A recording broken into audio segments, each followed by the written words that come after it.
Now, breaking news from WRAL. Coverage you can count on.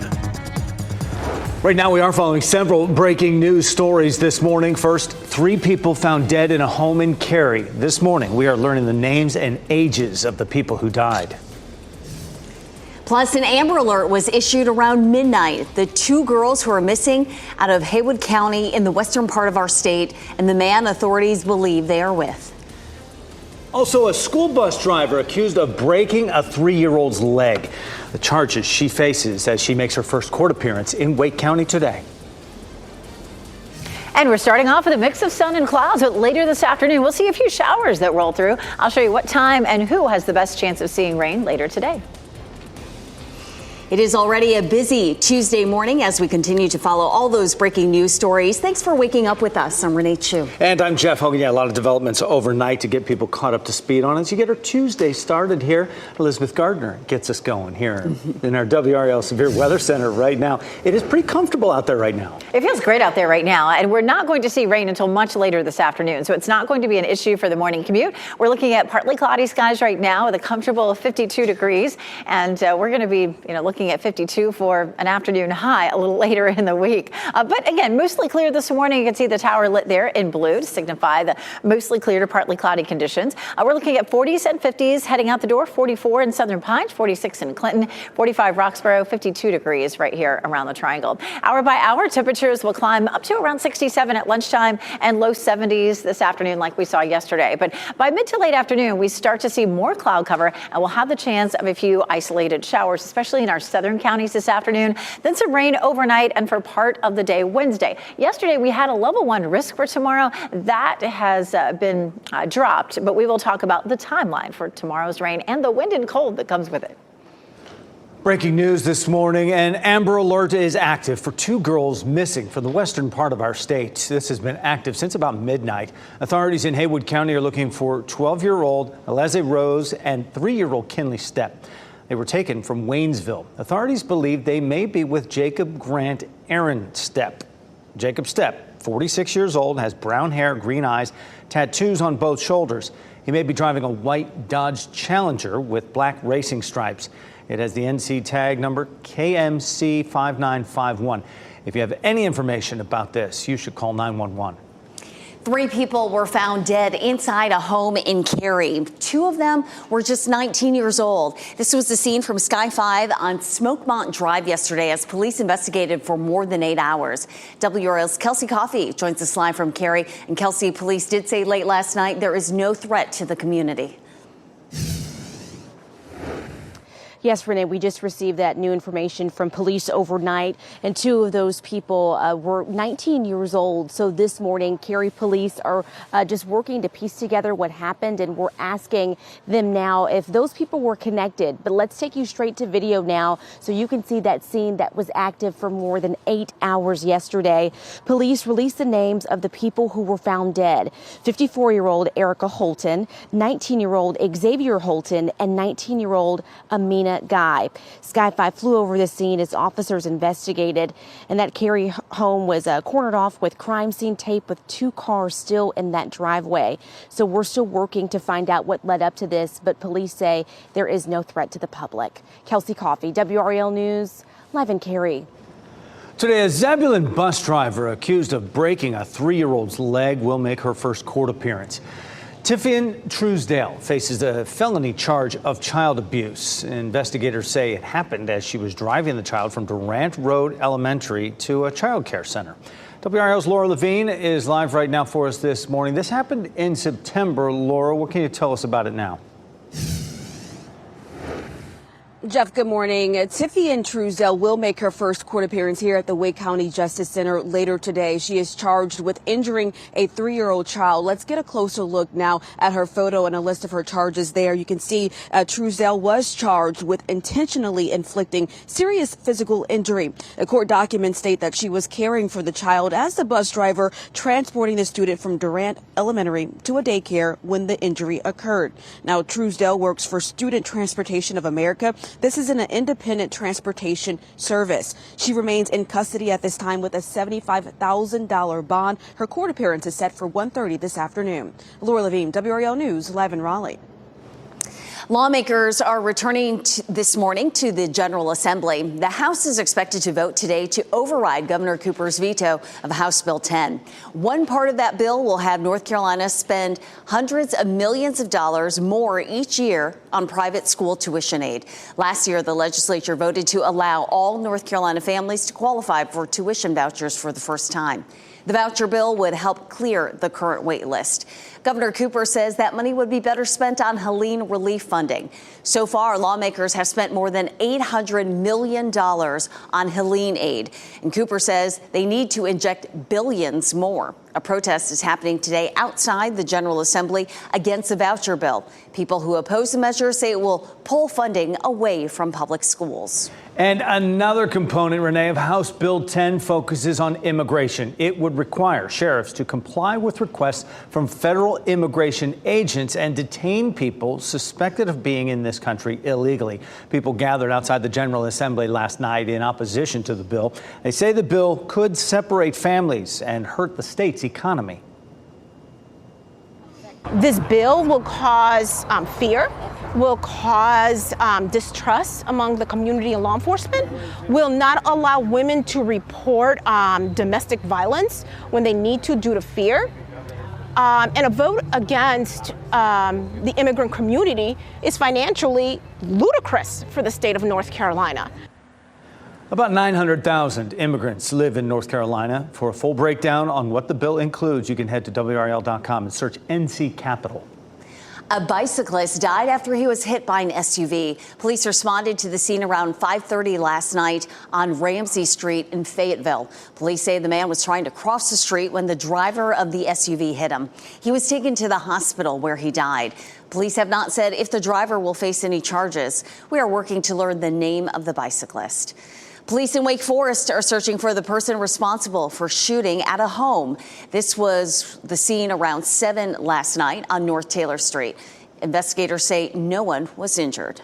19 North Carolina Central University football players are suspended coming out of this fight with players from Howard University. That was their game Friday night at the end of it. Mid-Eastern Athletic Conference announced those suspensions last night, along with 17 players suspended from Howard.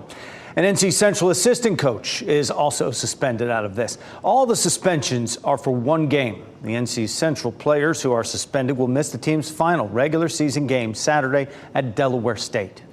President-elect Donald Trump is planning to nominate former Wisconsin Congressman Sean Duffy as his transportation secretary. Duffy served in the House of Representatives for 8 years before joining Fox News as a contributor and co-host. While in Congress, Duffy was a member of the House Financial Services Committee. Trump said Duffy played a key role in shaping and strengthening economic policies. The incoming president said in a statement, Duffy will use his congressional relationships to help maintain and rebuild the country's infrastructure. FEMA Administrator Deanne Criswell will face members of Congress today. She'll be asked questions about her agency's responses to Hurricanes Helene and Milton. The House Oversight Committee is investigating FEMA's preparedness and response strategies. She'll meet with the House Subcommittee on Economic Development, Public Buildings, and Emergency Management at 10 o'clock this morning. She'll testify before the Oversight Committee later today. Space exploration may be at a crucial point as a potentially dangerous leak has been found on the International Space Station. NASA's fears of a catastrophic failure, with scientists saying the leaks are beginning to bleed air faster. And the future for the Menendez brothers is still uncertain as a new district attorney prepares to step into that position in Los Angeles. What that could mean for the brothers' chances at clemency.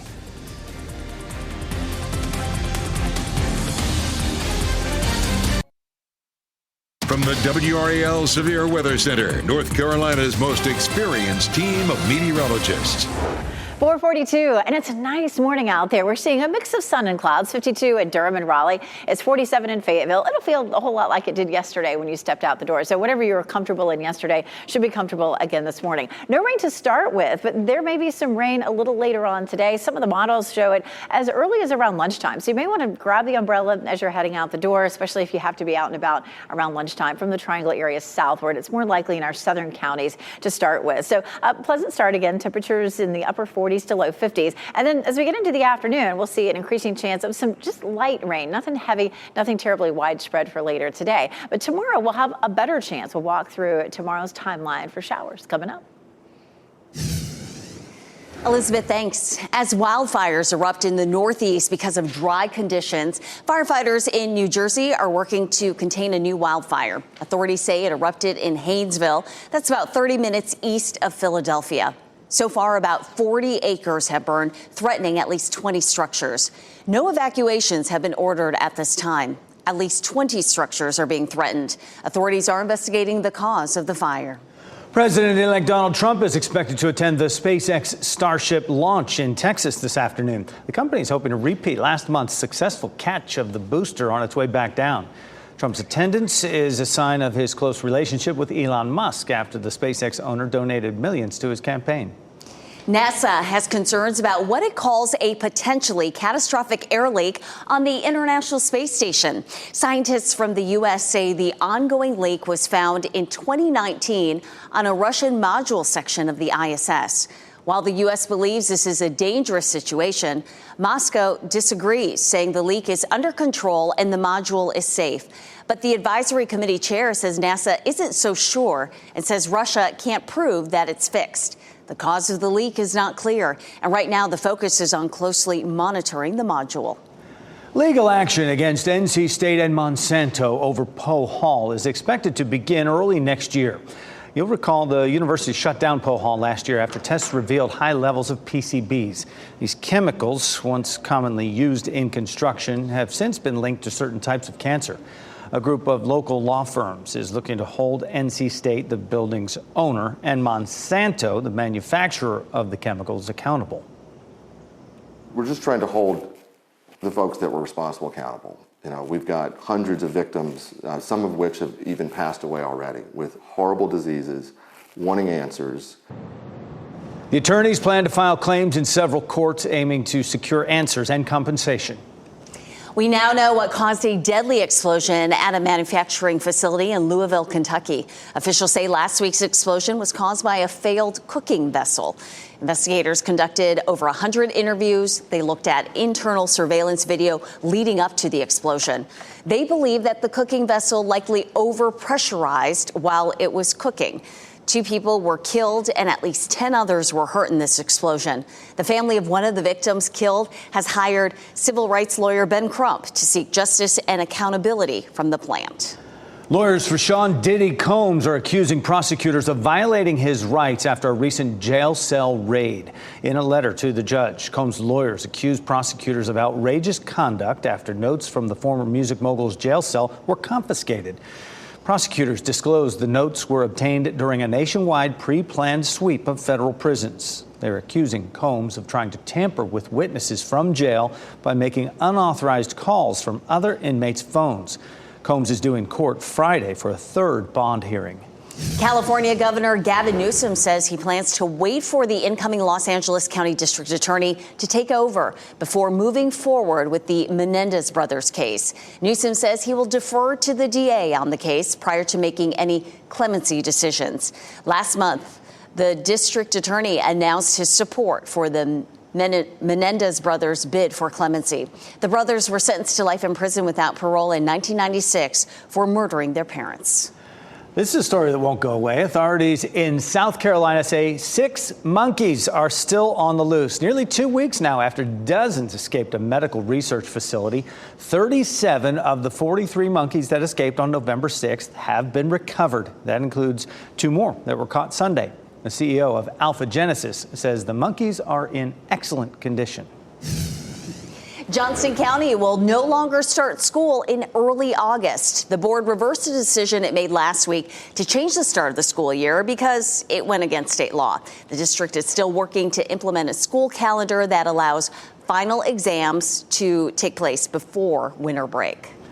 You have a chance to learn more about Medicaid eligibility and enrollment tonight. The Department of Health and Human Services is hosting a fireside chat, and panelists will talk about who is now eligible to apply under the new expansion and ways to apply. They'll also answer questions about your open enrollment. You can tune in virtually on the department's Facebook, Twitter, or YouTube channels starting at 6 o'clock.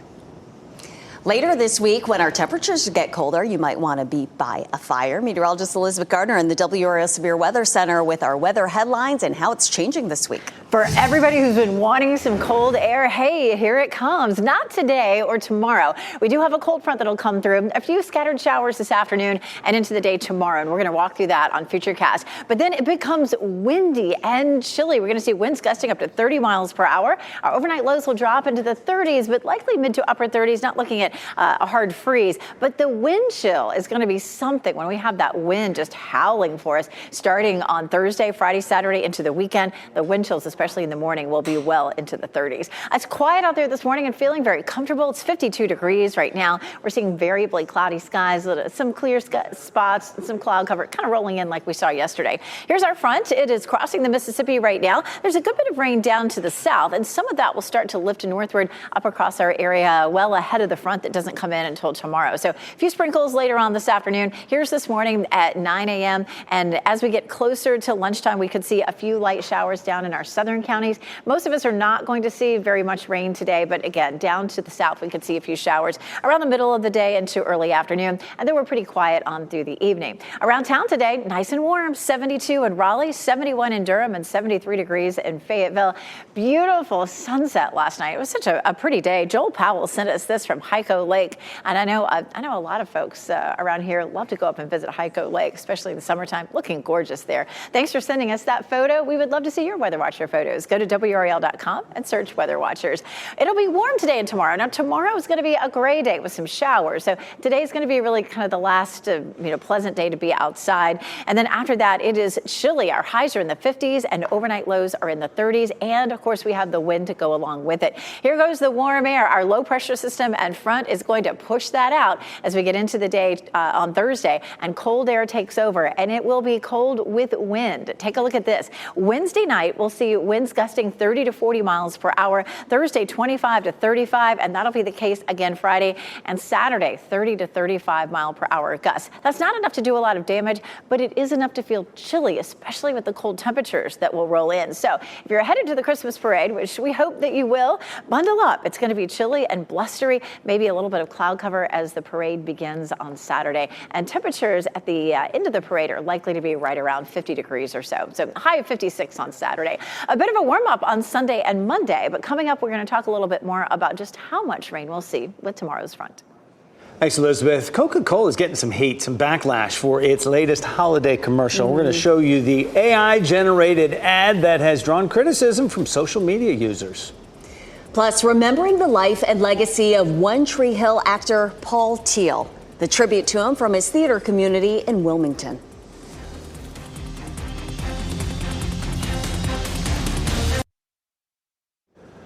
One Tree Hill actor Paul Teal has died at the age of 35. His family confirms he died Friday after a battle with cancer.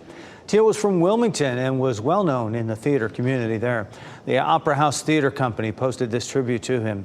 Teal played a recurring character in season 7 of One Tree Hill. He also appeared on Netflix's Outer Banks and other productions. A popular actor is returning to the kind of role that won him an Academy Award. David Daniel has that and more in today's Hollywood Minute. It is fun. It is. Javier Bardem won an Oscar for playing a killer in No Country for Old Men. Now he's following in the murderous footsteps of Robert Mitchum and Robert De Niro. Bardem is set to play Max Cady in Cape Fear, a streaming series based on the films of the same name and the John D. MacDonald novel The Executioners, which inspired the films. Bardem will also serve as an executive producer on the series. This year, we're finally going to make the Wall of Fame. A town Christmas letter competition prompts Angela Kinsey from The Office to hire a ringer in Hallmark Channel's Confessions of a Christmas Letter. She hires this novelist to write her Christmas letter for her in hopes of winning. And of course, a lot of funny Christmas hijinks ensue. But I think at the heart of it, it's a message about just loving yourself and that you're enough just the way you are. Finally, it's a Christmas miracle. In Hollywood, I'm David Daniel. The home of the Houston Astros will have a new name next year. Starting January 1st, Minute Maid Park will now be known as Daikon Park through 2039. It is part of a new team deal. The stadium opened in 2000, you may remember, as Enron Field. Well, it was renamed Minute Maid Park 2 years later after Enron failed for bankruptcy. Minute Maid will remain an Astros partner through 2029. Legendary basketball coach Pat Riley will be immortalized outside the LA Lakers arena. The team says a statue of Riley at Crypto.com Arena is set to be complete in 2026. Riley led the Lakers to 4 NBA championships in the 1980s. He is now team president and minority owner of the Miami Heat. Coca-Cola is facing backlash for using artificial intelligence in some of its new holiday ads. The company's Holidays Are Coming ad campaign has been around since 1995. A spokesperson says this year's ads were made through a collaboration of human storytellers and generative AI. Critics called the new ads lifeless and worry they are costing animators their jobs. Coca-Cola says it's also putting out more traditional ads this holiday season. Well, you can certainly kick off the holiday season with a WRAL tradition of more than 50 years because Saturday is the annual Raleigh Christmas Parade. You can join us Saturday for dazzling floats, festive music, and a spectacular Santa finale. All the unforgettable holiday fun starts at 9 a.m. with us. Plans for a new hotel in downtown Raleigh will move forward today, where Omni plans to build the 27-story building. We're also following a developing story out of Cary where 3 people, including 2 19-year-olds, were found dead inside a home. The questions that remain this morning. And Republican senators are demanding to see a House Ethics Committee report about former Florida Congressman Matt Gaetz when the committee will vote on whether to release the report.